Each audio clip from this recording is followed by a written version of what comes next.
पनडुब्बा the water demon.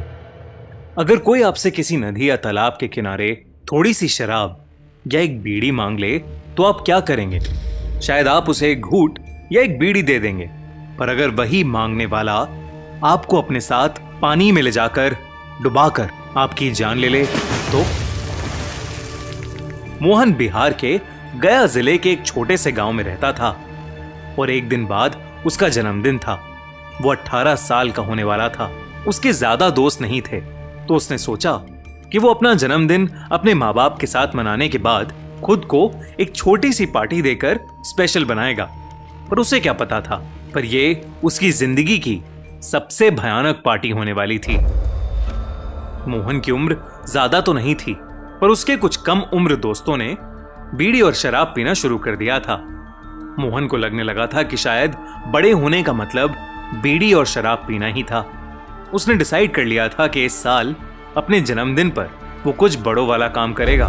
Mohan ने plan बनाया था कि वो स्कूल से आएगा, मम्मी पापा के साथ खाना खाएगा और सबके सोने के बाद अपने पापा की अलमारी से बीड़ी निकाल लेगा और एक प्लास्टिक की बोतल में उनकी थोड़ी सी विस्की डालकर अपने बर्थडे को सेलिब्रेट करेगा।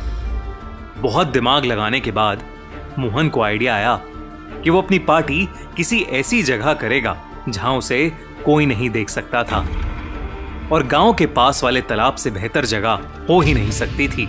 उस तालाब के पास रात के समय कोई नहीं जाता था, लेकिन उस गांव के लोग कहते थे कि 10 साल पहले एक लड़के की उसी तालाब में पनडुब्बा के हाथों मौत हुई थी। पनडुब्बा के बारे में मोहन ने कई चीजें सुनी थी। कोई कहता था कि पनडुब्बा उस तालाब में रहने वाला एक राक्षस था, तो कोई कहता था कि अगर उस तालाब के पास कोई जाता है तो कोई जानवर जैसी चीज उसे पानी के अंदर खींच लेती है। पर मोहन इन सब बातों में नहीं मानता था। उसे लगता था कि ये बस बच्चों को डराने के लिए बनाई हुई कहानियां थीं। फाइनली मोहन का जन्मदिन आ गया और वो अपने प्लान के मुताबिक पहली बार इतनी रात में घर से बाहर निकलकर उस तालाब के पास जा रहा था। रास्ते में एकदम अंधेरा और गहरी शांति थी। मोहन अपने फोन की टॉर्च ऑन कर खेतों के बीच से जा रहा था, जहां उसे बस अपने कदमों और झिंगुरों की आवाजें आ रही थीं। तभी उसे अपने सामने वो तालाब दिखा। मोहन के अलावा वहां दूर दूर तक कोई नहीं था। उस तालाब पर सन्नाटा छाया हुआ था। मोहन को थोड़ा डर तो लग रहा था, पर उसने अपने डर को अपने अंदर समेटा और तालाब के किनारे बैठ गया। वो नहीं चाहता था कि उसे कोई भी वहां देख ले, इसलिए उसने अपने फोन की टॉर्च भी ऑफ कर दी। हर तरफ केवल अंधेरा था, बस चांद की रोशनी थी जो उस तालाब पर पड़कर आसपास फैल रही थी। तालाब के पानी की शांति के साथ दूर दूर तक बस झिंगुरों की ही आवाजें आ रही थीं। मोहन ने बड़े ही आराम से प्लास्टिक की बोतल खोली और विस्की का पहला घूंट लिया और तभी उस तालाब की शांति में एक हलचल हुई। दोस्तों, द क्राइम शो के नए एपिसोड में हम लाए हैं एक बहुत ही क्रीपी ट्रू क्राइम स्टोरी। 18 साल की ग्रेस अपने बर्थडे की रात हो जाती है लापता।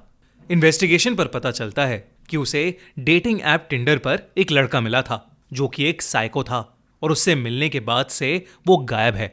क्या हुआ ग्रेस के साथ, जानने के लिए देखिए हमारी नई स्टोरी टिंडर मर्डरर हमारे नए crime channel the crime show पर। लिंक डिस्क्रिप्शन और पिन कमेंट में। मोहन ने पीछे मुड़कर देखा तो वहां कोई नहीं था।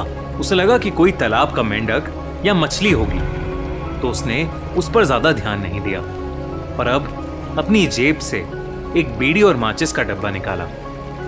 उसने बीड़ी अपने मुंह में रखी और जैसे ही उसने माचिस जलाई, उस आग की रोशनी में उसे अपने पास कुछ दिखा। उसने माचिस की लौ को साइड में किया, पर अब वहां कोई नहीं था। उसे लगा कि ये सब उसके मन का डर है, तो उसने विस्की का एक और घूंट लिया, फिर आंखें बंद की और वहीं लेटकर बीड़ी पीने की कोशिश करने लगा। अचानक उसे महसूस हुआ कि ठीक उसके मुंह के पास कोई है, जिसकी सांसें मोहन के चेहरे पर आ रही थीं। मोहन ने आंखें खोली तो उसे 2 चमकती नीली आंखें दिखीं, जिसे देखकर वो घबरा उठा। वो डर के मारे झटपटाया तो वो नीली आंखें उससे थोड़ा पीछे हो गईं। मोहन घबराहट के मारे वहां से उठा और अपनी टॉर्च जलाकर उसने देखा कि उसके बगल में एक बहुत ही अजीब सा जीव बैठा था, जिसका पूरा शरीर काई से भरा हुआ था। उसके हाथ और पैर दोनों उल्टे थे, नाक बेहद बड़ी और लंबी, बड़ी बड़ी बाहें और 2 हाथी जैसे धारदार दांत थे। वो मोहन से एक धीमी पर साफ आवाज में बीड़ी और शराब मांग रहा था और अपनी बड़ी भयानक आंखों से उसे घूरते हुए अपने बेहद ही नुकीले नाखूनों वाले हाथ मोहन की तरफ बढ़ा रहा था। जैसे ही मोहन ने उसे अपने पास आते देखा, उसका खून जम गया, क्योंकि उसे समझ आ गया था कि वो पनडुब्बा ही है जिसके बारे में सभी गांव वाले बात करते थे। और गांव वालों के अनुसार पनडुब्बा किसी को भी डूबने से पहले उससे तंबाकू या शराब ही मांगता है, और मोहन के पास दोनों थे। पनडुब्बा फिर से अपनी धीमी आवाज में बोला और मोहन से बीड़ी और शराब मांगने लगा। वो धीरे धीरे अपने नुकीले हाथ मोहन के चेहरे के बेहद करीब ले आया।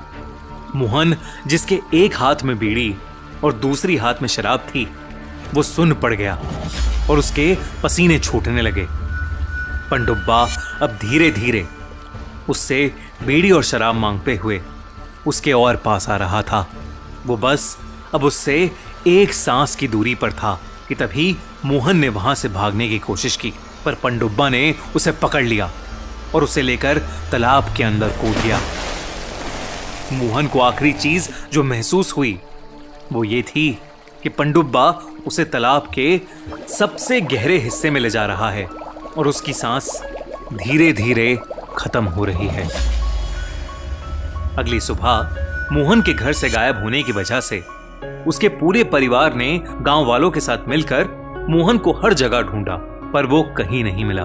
फिर जब सब हिम्मत करके तालाब के पास गए तो उन्होंने देखा कि तालाब के किनारे एक प्लास्टिक बोतल और बस एक आधी बुझी हुई बीड़ी पड़ी थी, और उसी तालाब के बीचों बीच एक लाश तैर रही थी, जिसके मुंह, आंख और नाक सब तालाब के गंदी काई से भरे हुए थे। वो लाश और किसी की नहीं बल्कि मोहन की ही थी। मोहन की लाश को देखकर सबको यकीन हो गया कि उसका ये हाल और किसी ने नहीं बल्कि पनडुब्बा ने ही किया था। बिहार में कई इलाके ऐसे हैं जहां लोग पनडुब्बा के भूत से डरते हैं। अक्सर जो इंसान तालाब में डूब कर मर जाता है उसकी आत्मा को मुक्ति नहीं मिलती और वो पनडुब्बा बन जाता है। कहते हैं कि वो तालाब या नदी के किनारे वाले हर तंबाकू या शराब पीने वाले इंसान से अपनी शराब और तंबाकू की तलब पूरी करने की मांग करता है और फिर उसी इंसान को पकड़कर पानी में डुबाकर जान से मार देता है। ऐसा ही एक पानी का राक्षस यानी वाटर डीमन जापान में भी पाया जाता है, जिसे वहां के लोग कप्पा कहते हैं। तो दोस्तों, अगर तंबाकू और शराब की वजह से होने वाली बीमारी से अगर जान बच भी जाए तो पनडुब्बा आपकी जान जरूर ले लेगा, इसलिए सावधानी बरतें। आज की कहानी जनहित में जारी। हमारी नई crime story Tinder murder check out करना मत भूलना। एंड स्क्रीन पर क्लिक करो और देखो।